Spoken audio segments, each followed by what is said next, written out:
Happy holidays, brand nerds. Ooh, we have another different one.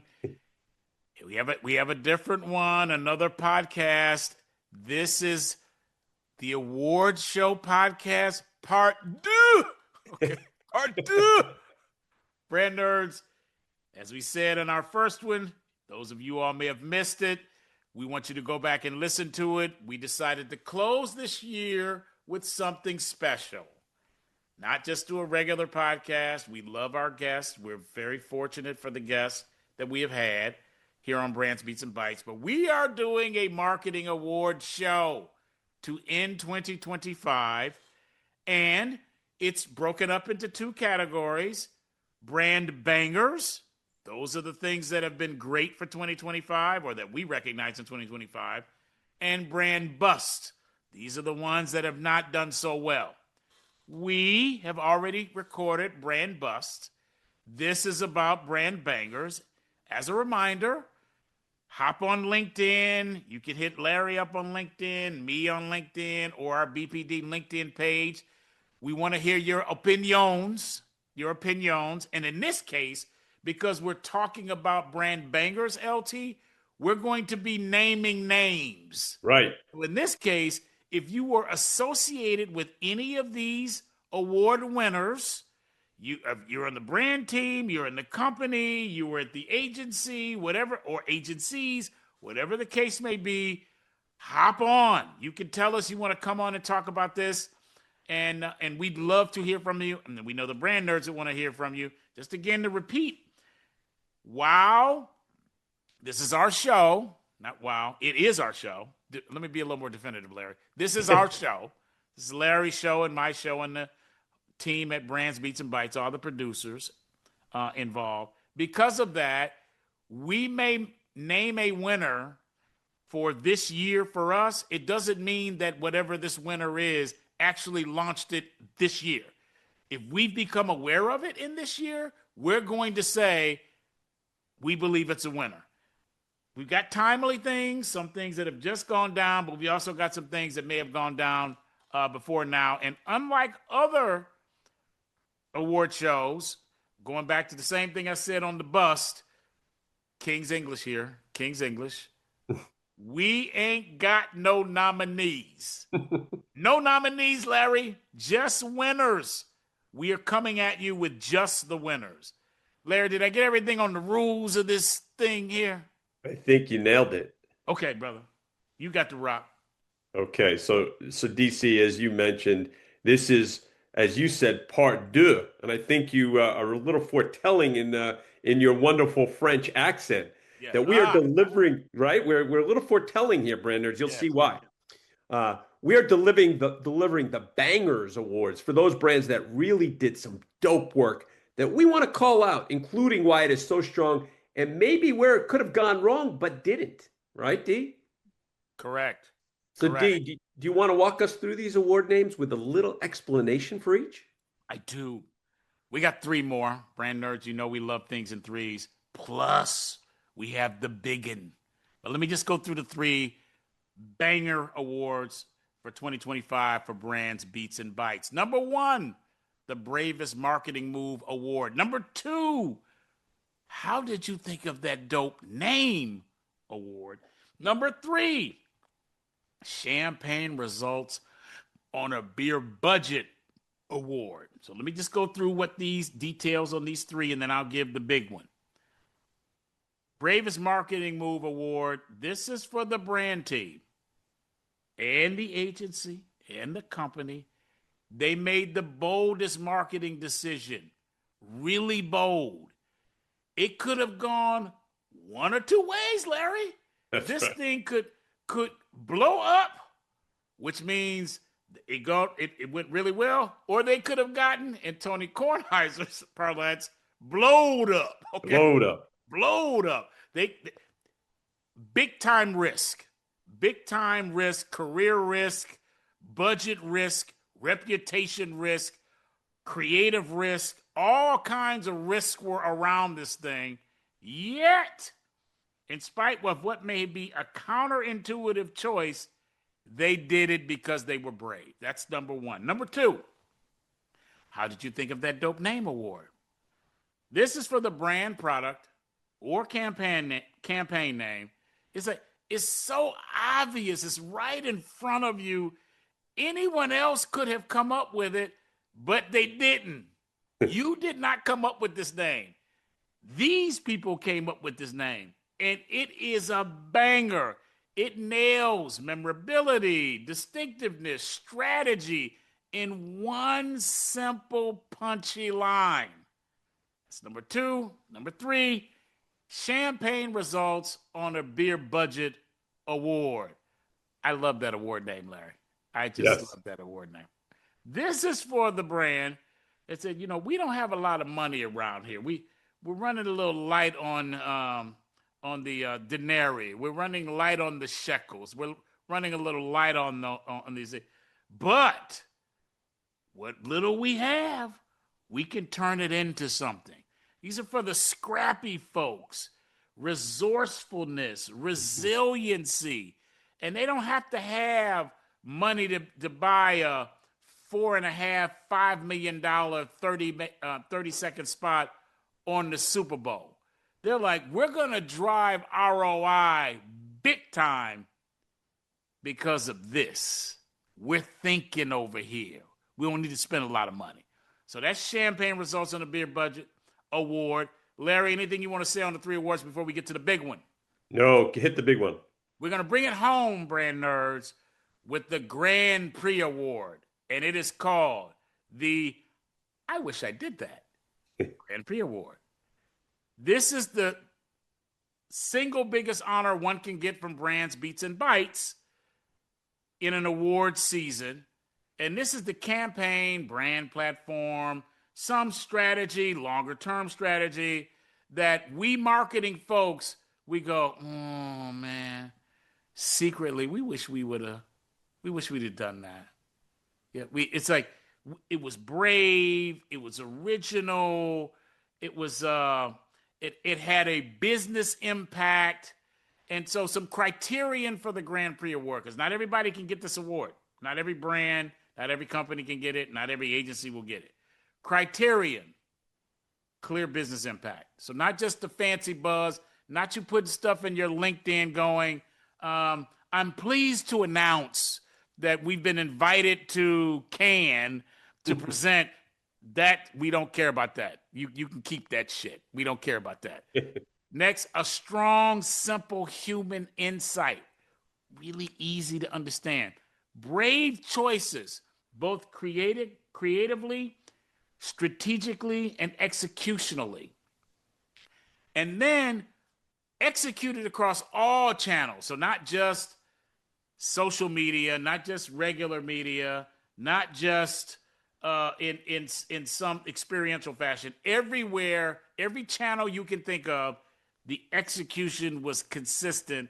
And then finally, a little green monster. Since we hear during the holiday season, the Grinch, a little green envy in the Grinch, you're jealous. You're a little jealous that you didn't think of this. You're jealous of the marketing folks that were involved. That is the criterion for the Grand Prix Award, which is, I wish I did that. All right, Larry, let's do it. All right. So let's go to number one for the number one for the Banger Awards is the Bravest Marketing Move Award. And D, we think starting with this Bravest Award is just perfect, right? Brand nerds, as a marketer in a life of real results, you got to be brave. There are a lot of brands out there taking big swings. And for us, we are looking at brands that were taking big, smart risk in the trade for potential big reward. Our choice for nailing this is the Nike campaign called So Win.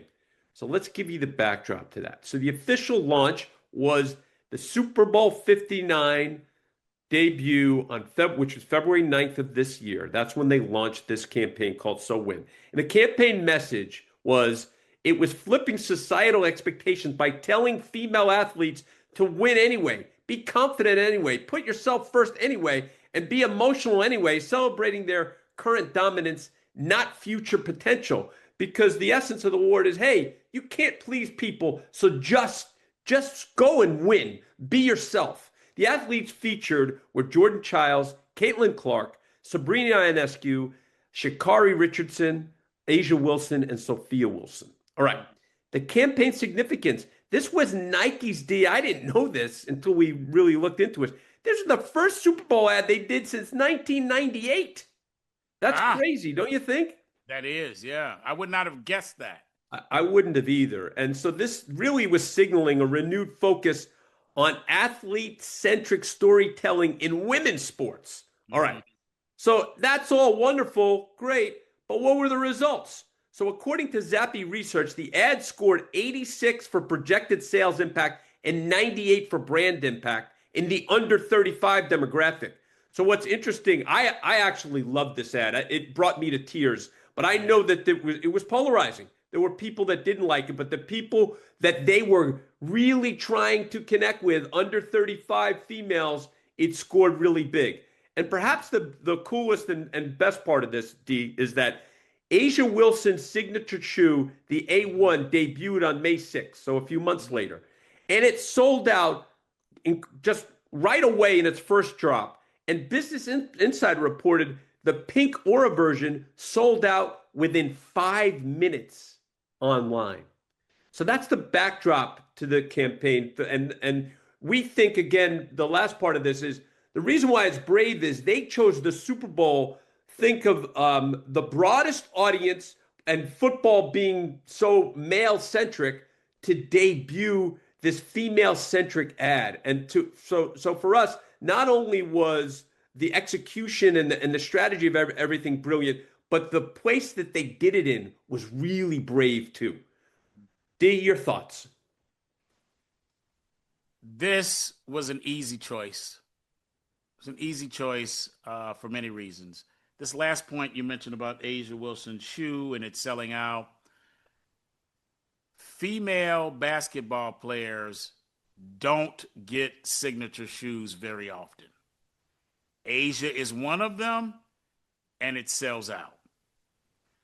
Personally, brother, just like you, when I saw this campaign, I got emotional because I'm a girl dad.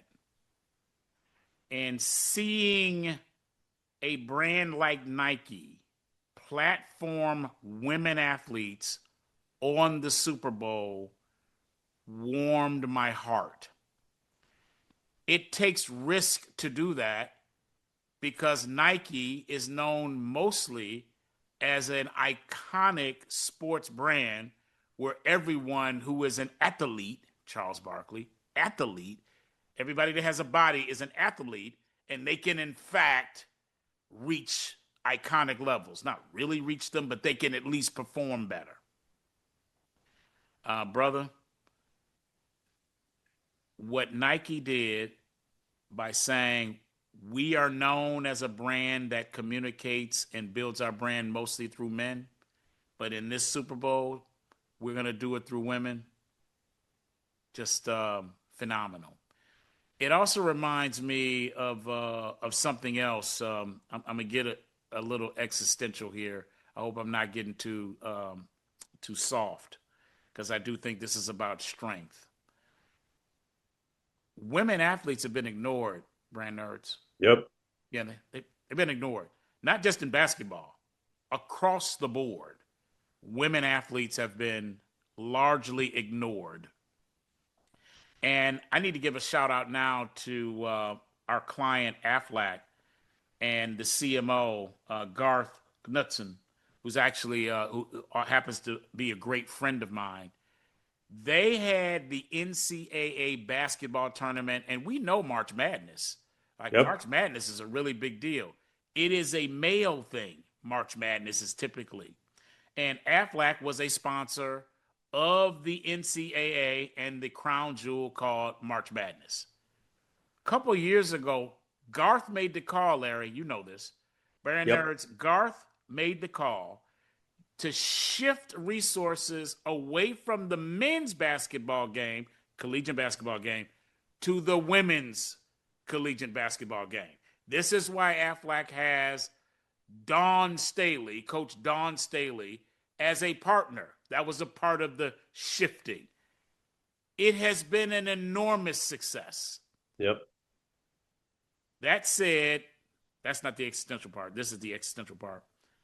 This move of marketers to recognize and platform women's sports reminds me of a Maya Angelou poem and the part of the poem. And the quote is this: I can be changed by what happens to me, but I refuse to be reduced by it. This is Maya Angelou. Mm. And what these women athletes are now saying to the world, this is so when I can be changed by you all ignoring me. That can change me and have me want to do different things, like speak more loudly.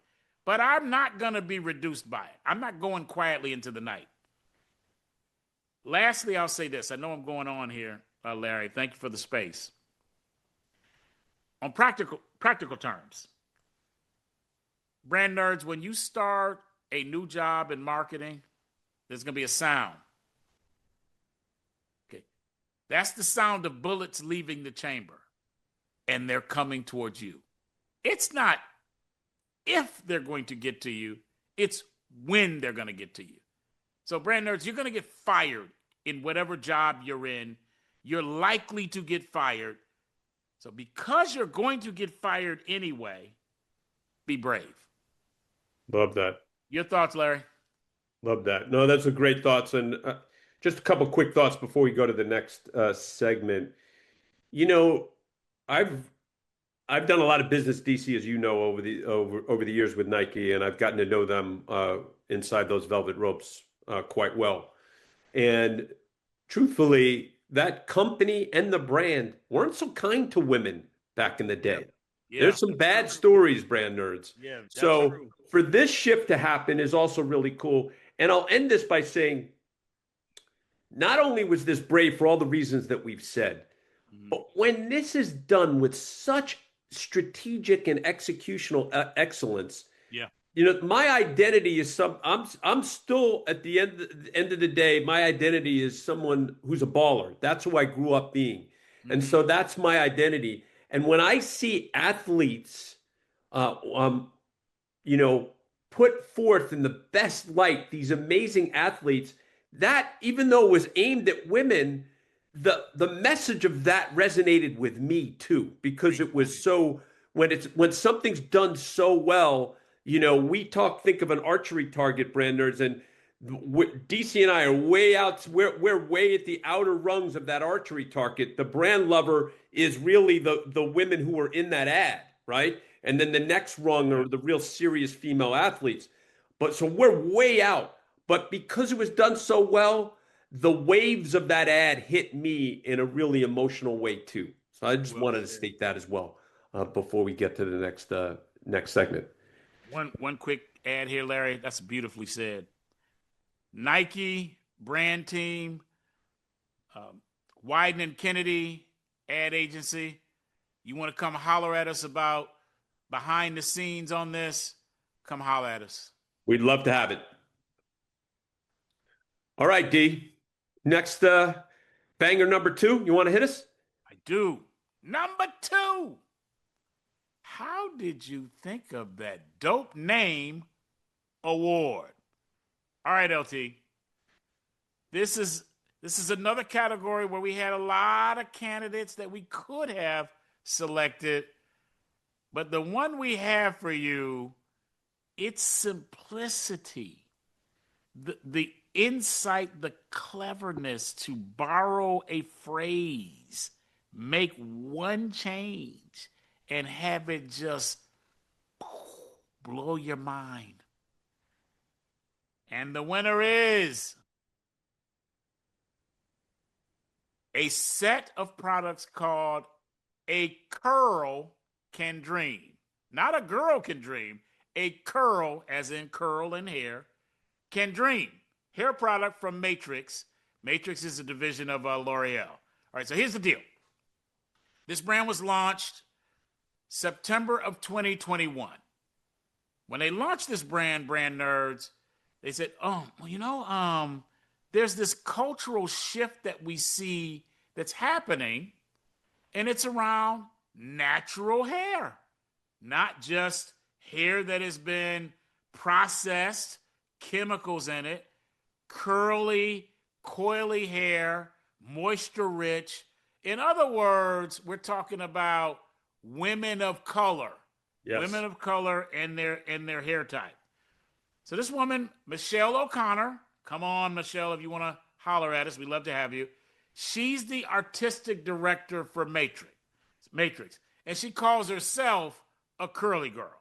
So she said, I just kind of want young people to like love their natural hair from birth, not go through this metamorphosis of perms and straightened hair and all of that, and then arrive later in life at appreciating their natural hair with curls. Like off the rip, she wanted these women, these young ladies, to love their natural hair. So this is what they did to develop this thing. There's a couple years they went through this. They had some experts in there that included O'Connor. 500 hours of research, which they called, I love this right here, curl education. Yeah. 50 different formulas, 300 different models, so heads, where they trying this on, and all types of different curl types.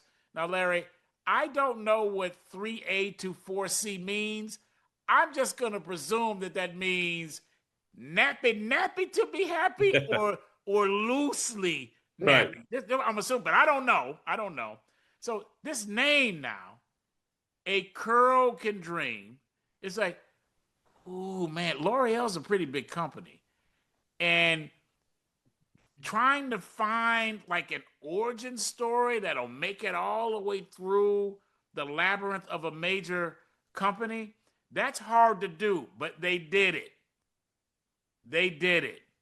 And this phrase of a girl can dream turns into a curl can dream. Larry? I just love this. Many times DC and I say the best marketing is the simplest, Mm-hmm. right? And this seems like, why didn't somebody think of this long ago, right? Like Yes. this seems right, Yeah. right? Yeah. And what not only is it simple, but I feel like it communicates so much. Mm-hmm. And it communicates the underrepresentation, what you were alluding to, right? D of products. It communicates also even that a curl, the actual curl of one's hair, can dream to actually have a product made for the curl. Yeah. Yeah. You know, Nice. That's nice, Larry. right? Obviously, it's a play on a girl can dream, so it has so many permutations, and so Yeah. and it's so awesome. It makes you smile.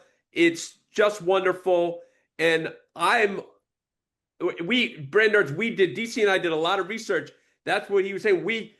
This is a big public company. There's not the origin story. We really look to find to see who was really behind this, but invariably there's a lot of agencies that are working with L'Oreal and Matrix, and so um, we're not sure quite how it rose to the top. But I can't imagine that once this was presented, that this didn't roll through L'Oreal and Matrix pretty quickly because it's so brilliant and so simple and communicates so much. Agreed, Larry. Campaign launched in 2021. I need to shout out the OG in the game. The OG in the game is a company called Carol's Daughter. This award, brand nerds, is about the name. This is not about an entire Right. campaign and all of the different things surrounding it. This is the name itself. Carol's Daughter, though, OG in the game, they launched a campaign in 2015 that was called Born and Made, meaning born in Brooklyn, which is where it launched, made with love.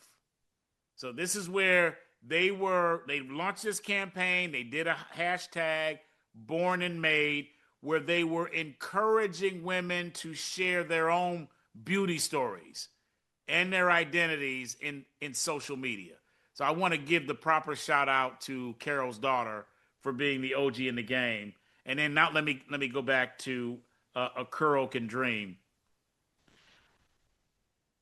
About, I don't know, this is a long time ago, Larry. I learned that with women, in particular black and brown women, that when they change their hairstyles, whatever the change is, like it's a significant change, that it correlates with a change that's happening in their life. So if you see a sister and on Monday and you've known her for years, she's got straight hair, and on Friday she's happy to be nappy, wearing her natural curls, that's not some random change. Something has occurred that precipitated that change. And so the a curl can dream to me is an invitation. Now I don't have any hair. I'm a man and I don't have any hair. For a woman, aka girl in this case, to go, you know what? Whatever you're dreaming about with your locks, we can help you with that.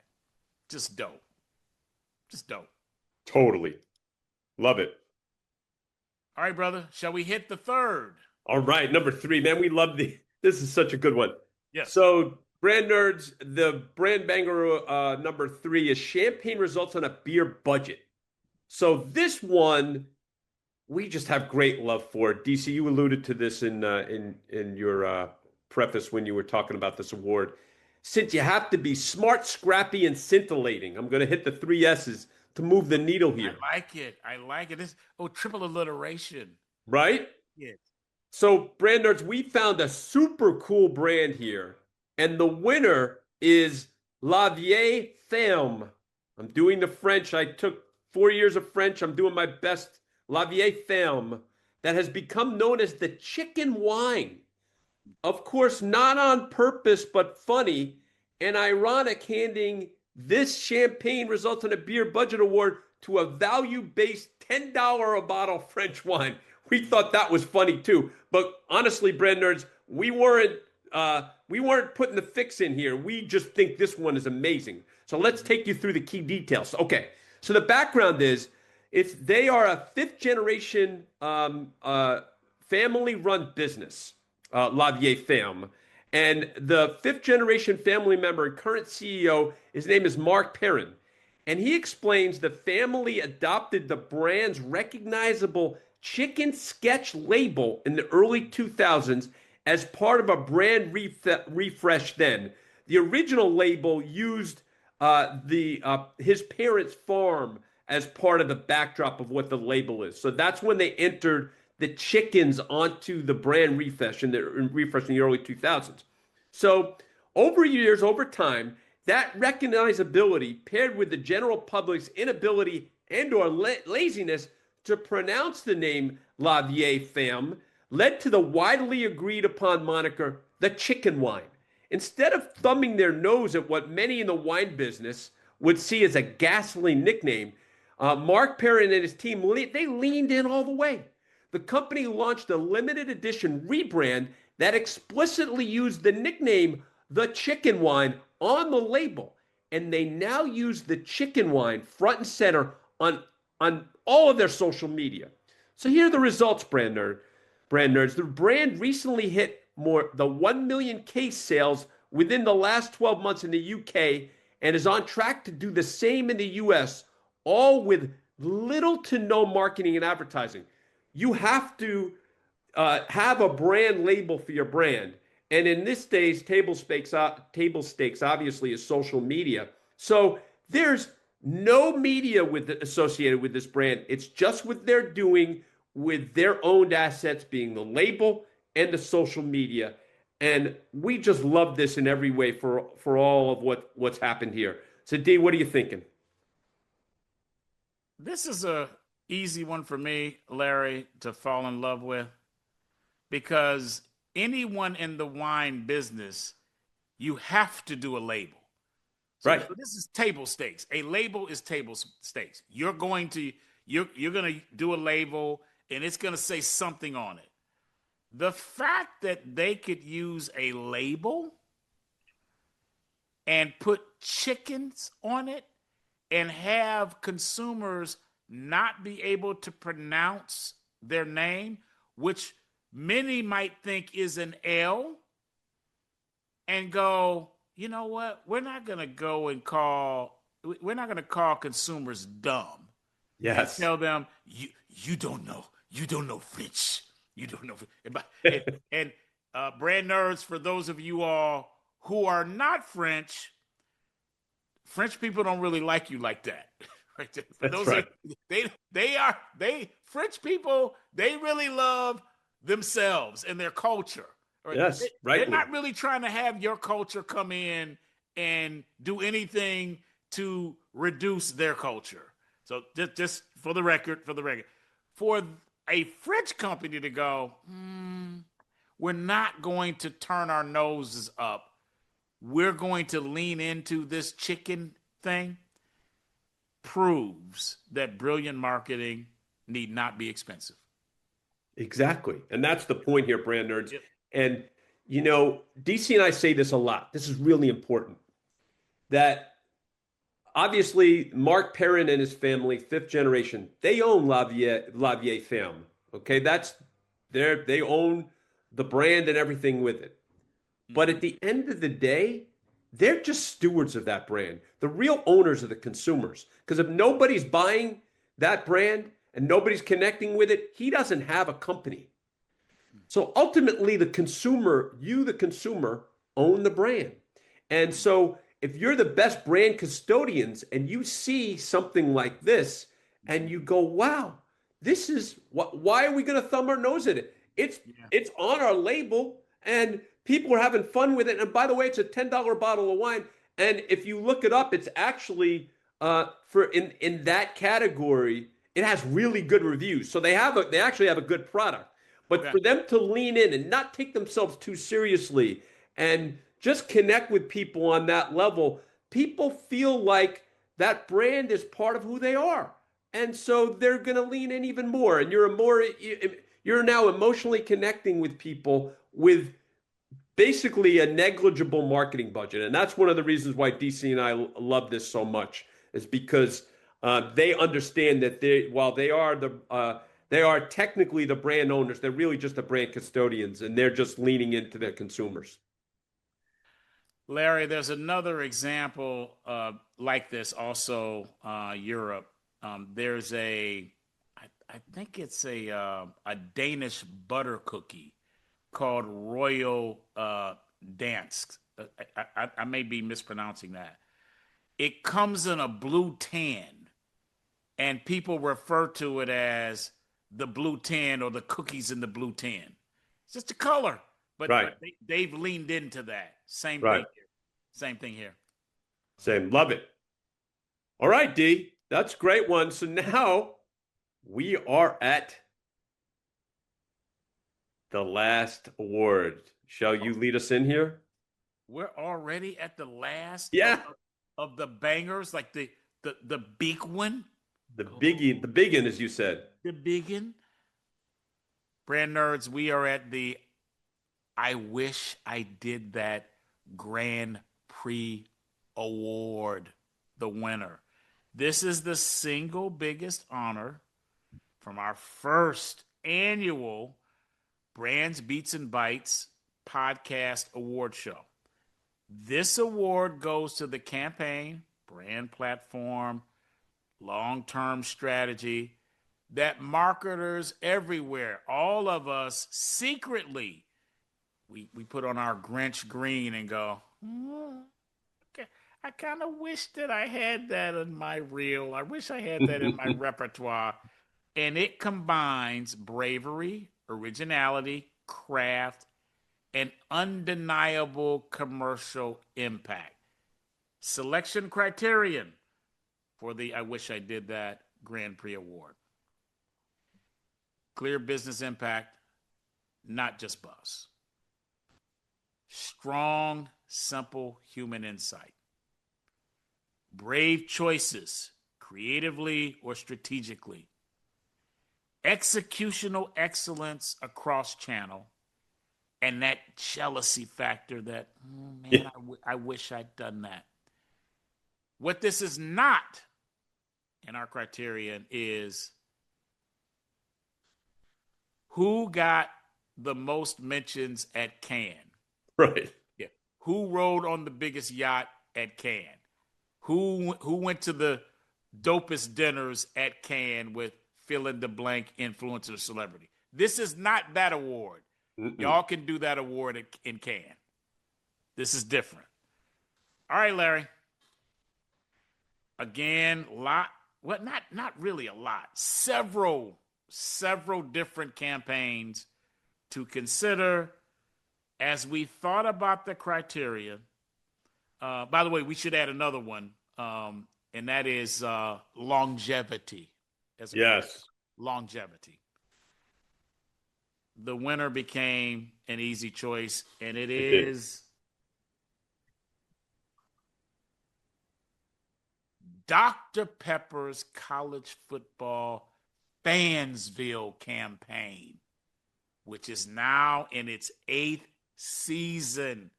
Fansville, Dr. Pepper. All right, key details. A little background here. How did this thing get developed?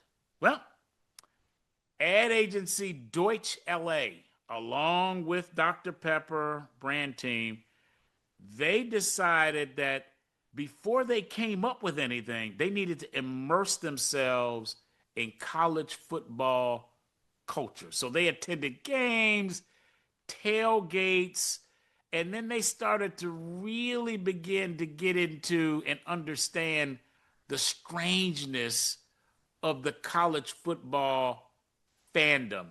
And those of you all who are into college football, I'm one of them. You Me too. know, we are a strange bunch. We got some interesting rituals and thoughts. From their research, actually going into the games, hanging at the tailgates, just like you did, Larry, when you talked about checking out Frank Sinatra to find out, this is on our brand bust, to find out what is this dude really like?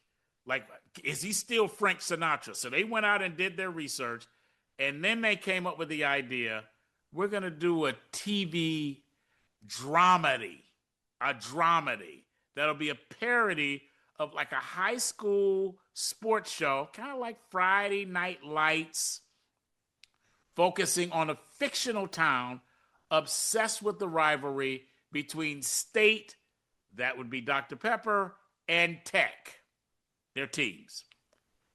So they launched this thing first in 2018, August 27th of 2018.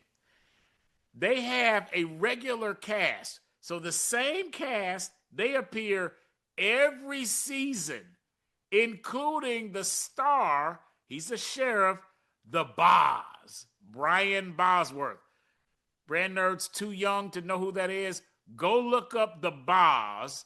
Go look at some of his stuff on YouTube. He's got like a mohawk. He was this really independent rebel of a player who also got rolled over. Okay, he got rolled over By by Bo Bo Jackson. Jackson. But we're not going to get off track here. In 2021, that was also when NIL was beginning to hit the college campuses. NIL, name, image, and likeness rights. This is where athletes got paid. So Dr. Pepper, they started recruiting these college players to be stars in their commercial, and then they started integrating the ads in real college football landscapes. Notable athletes that they've had is DJ Ungulele. He used to be a quarterback at Clemson, then went on to do other things. Bryce Young, Alabama. Caleb Williams was at Oklahoma, transferred to USC, and Quinn Ewers, Texas. So for this season, 2025, campaign, as I mentioned earlier, in their 8th season, Larry, consistently incorporating timely, like satire-like references of what's happening in the game in real time, such as my beloved Michigan Wolverines. Go Blue. It's good to be Hey, Michigan man. Okay, I'm not a Michigan man. But they had a sign stealing scandal. All right. And Dr. Pepper used that in one of their Fansville commercials and also conference realignments. All right. So what's happened here? Fans have gone crazy for nearly a decade with this campaign.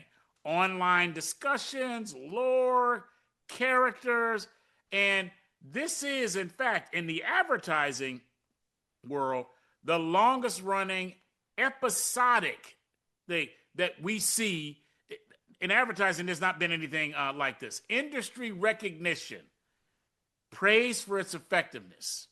Dr. Pepper was named in 2024 by Ad Age as the marketer of the year in 2024. That was season 7. This is season 8. By the way, in season 7, brand nerds, they did a mashup.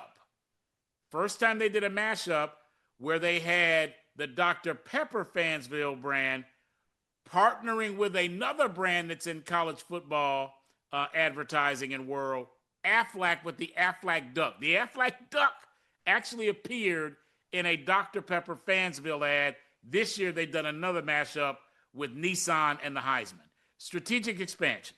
So the success of Fansville has led them to expand the campaign, live broadcast, mixed reality elements, and even further collaborations like what I mentioned before. Now we get to the results, brand nerds. Now we get to the results. This is what matters. This is why this is not a can thing. It can be a can thing. This is why it's not primarily a can thing. All right. In 2018, so this is when they started Fansville, Dr. Pepper's share in the non-alcoholic beverage category was Carbonated soft drinks, just to be clear. Carbonated soft drinks, yeah. Carbonated soft drinks. Dr. Pepper was at a 7.2. Thank you, Larry. Pepsi is number 3. Pepsi was number 2 at the time, 9.1 share. Number 1 is Coca-Cola. Now let's cut to 2024. Dr. Pepper passed Pepsi to become the number 1 soft drink in the U.S. Number 2. You said number 1. I'm sorry, my bad. Larry, I appreciate you helping me, man, on this because I need it. Number 2 soft drink in the U.S.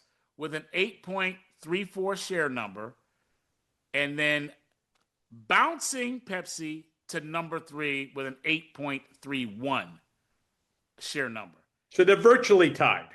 They're virtually tied, but still, Dr. Pepper's number 2. Right. Yeah, Dr. Pepper's number 2, which was inconceivable a decade ago. Well, even think about it. In the 6 years, Dr. Pepper grew more than a share point, and Pepsi dropped 0.8 in just 6 years. That's brand nerds for a huge category like that. That's monumental shifts. Go ahead, D. Insane. Thank you, brother. Coming to this year, 2025, Dr. Pepper has separated themselves. You know, in college football, when they say someone has separation speed, right, recovery speed, this is separation speed.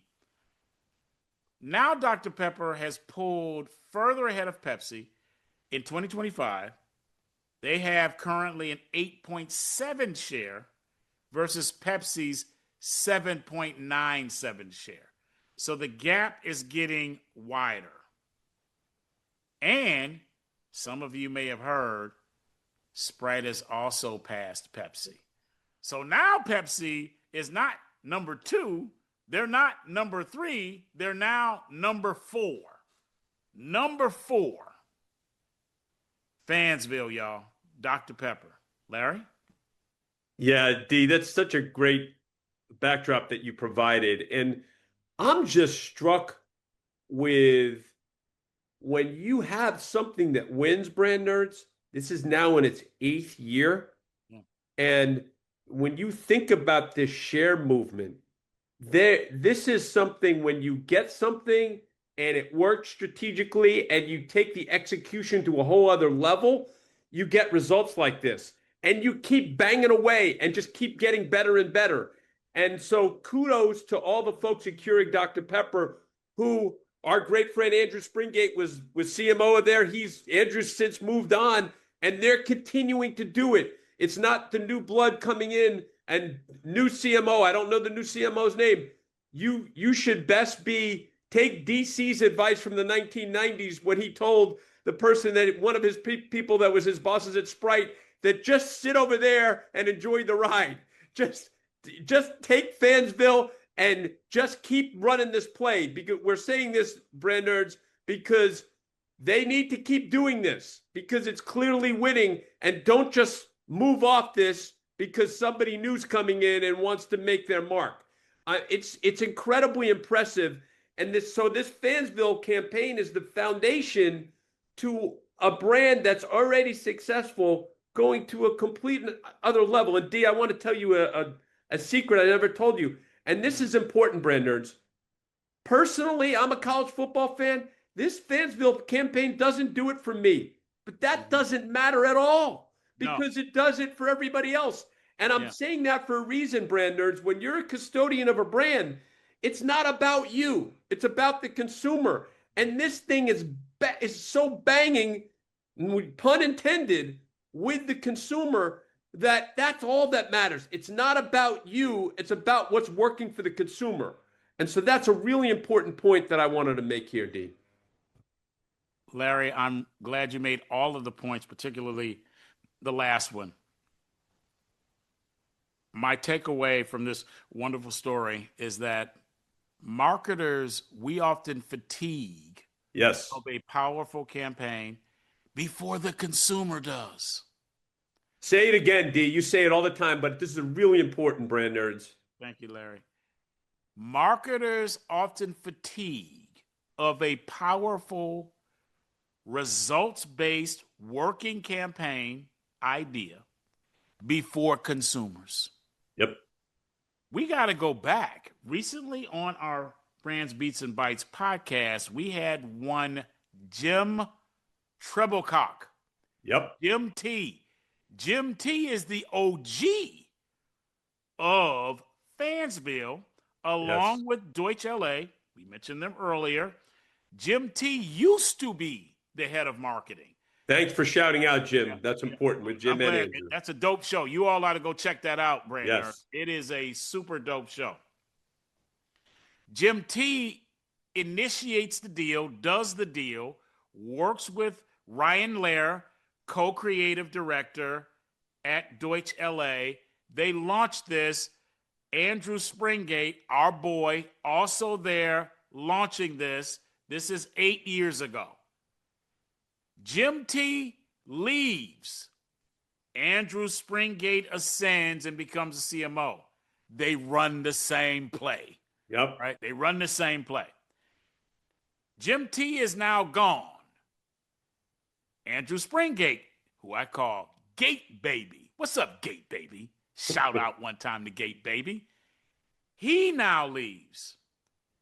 Keurig Dr. Pepper, just love the brand team over there. We worked with them a little more than a year ago. These are great folks. We don't know the new CMO. We know the CEO, but we don't know the new CMO. We're going to be watching them very carefully, Larry. Yes, we are. Very, very carefully to see if they fall into the trap of, I'm the new person on the block. I'm kind of tired of this. It's kind of boring. We need to change it up or get rid of it. Don't do it. Otherwise, next year, you are going to be on the Brands, Beats, and Bites award show on the bust side of it. Don't do it. You'll be the leader on the bus. Don't do that. Don't do that.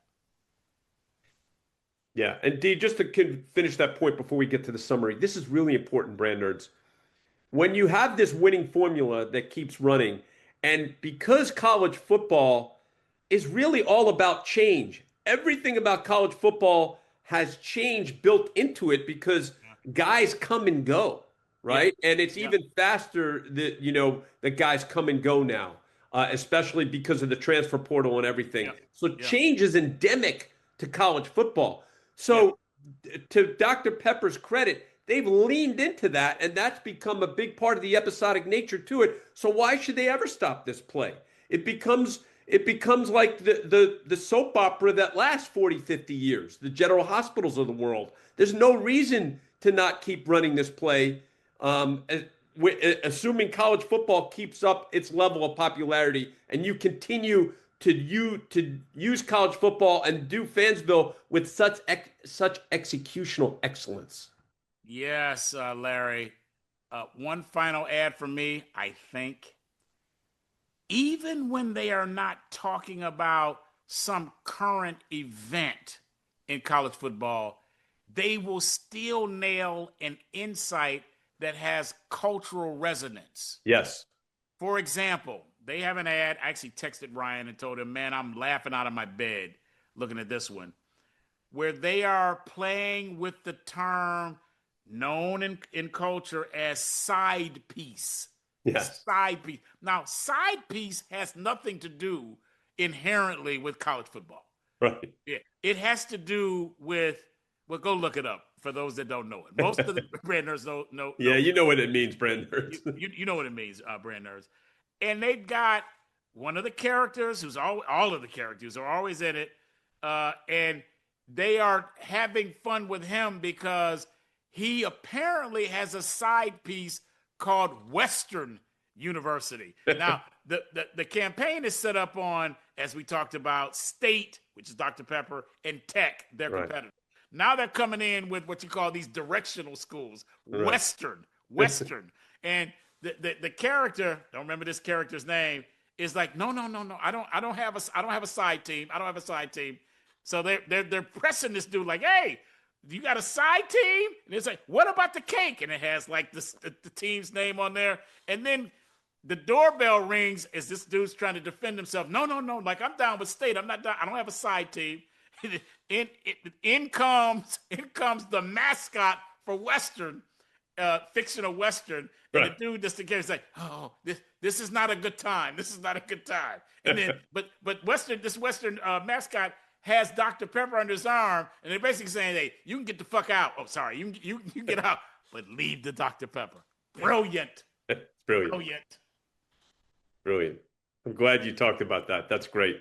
And kudos to Ryan and team in Deutsch. And again, kudos to this Dr. Pepper marketing team for 8+ years and hopefully for many, many more years, because this shouldn't end in any time soon. It's awesome stuff. And that's why they have won this inaugural. And there's a jealousy factor to this, D. Think about if you are anybody in the marketing world, would you want to be part of this campaign? Everybody would grab a hold of this, and especially with the results. I wish I did that Grand Prix award. Has to go to Yeah. Dr. Pepper for Has all to the go to reasons we've said, especially even summing up with how they've even widened the gap in 2025 with share versus Pepsi. All right, where'd the show close, man? Would the show close? This has been so much fun. Do you want to Uh, hit us first with I some of do. your thoughts as I to do. what we in the brand nerd should take away from this? I do, Larry. Thank you. The number one brand banger award for our show today is around being brave. And we call it the Bravest Marketing Move Award. Bravest Marketing Move Award. While that was the first award giving today, Larry, this kind of sums up my thought of a theme for all of these awards today. And even those that did not make the winner list but were really good, they still, to me, fall under the umbrella of being brave. Yes, Being brave. all And of them do. You're right. all of them do. All of them do. I And mean, if you go through, the a French a $10 French bottle of wine, yeah, it would have been the easy thing to thumb their noses at the chicken wine, right? yeah. Would have been entirely easy, but they didn't Yep. do it. They didn't do it. I have an acrostic I want to share using the word brave. Hopefully, you brand nerds will find some inspiration in this. My challenge to you all in 2026 is to be brave. And by brave, what I mean is the B, bold curiosity. R, relentless innovation. A, authentic storytelling. V, vision-driven strategy that drives results. And the E, empathy in action. Do that, brand nerds. Yeah, that's awesome, D. And I'm just, before we go, I just want to posit this, brand nerds. We cannot overemphasize, you better know the foundation to your brand. What is your brand promise? Who are your consumers? Who are the brand lover of your consumers? And it sans that, you're sort of driving it's like you're a person who is sight challenged and you're driving without glasses, and you're guessing and you're just hoping that you get to the destination. You've got to have the foundation of who your brand is, what it's about, the brand promise, before you can really sing. And all these brands that we've hit you with today, these bangers, really know their brand and know who their consumers are. And that's absolutely critical for success. And then when you bring in the Deutsches of the world to take it to executional excellence, it becomes much easier because the brand knows who they are. Well said, brother. I think, using your words, Larry, that's a mic drop. Yes. Thanks so much for listening to Brands, Beats, and Bites, this special edition. The executive producers of Brands, Beats, and Bites are Jeff Shirley, Daryl D.C. Cobbin, Larry Taman, Haley Cobbin, Jake Tate, and Tom Dioro. I love that. If you do like this podcast, please subscribe and share. And for those on Apple Podcasts, if you're so inclined, we love those excellent reviews. We hope you enjoyed this podcast. And we look forward to next year, 2026, where we will have more insightful and enlightening talk about marketing. Happy New Year, y'all.